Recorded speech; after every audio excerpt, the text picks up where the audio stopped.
အေးချမ်းနဲ့ဖျားကုန်းပေါ်မှာအေးချမ်းလေးစိတ်ဖြစ်စီမှုတွေဝေပြောက်ဖို့အတွက်ခုလိုမျိုးတောတောင်တဘာဝအလားတွေခံစားရမို့ဆိုလူကဖြစ်စီမှုတွေများပြီးတော့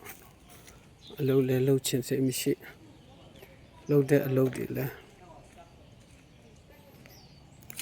စိတ်ပူပြင်းမှုတွေတောကရနေဖြစ်နေဆိုအခုလိုမျိုးတောတောင်လေးသွားပြီးမှ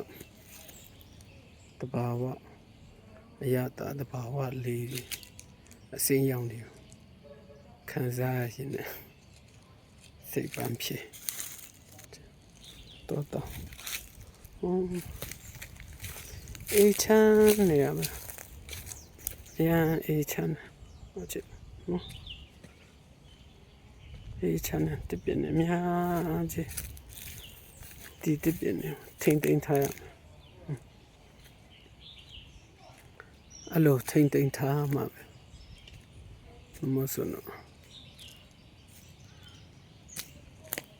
သူတို့နိုင်ငံအရန်ပူလာတယ်အခုဒီဘက်မှာ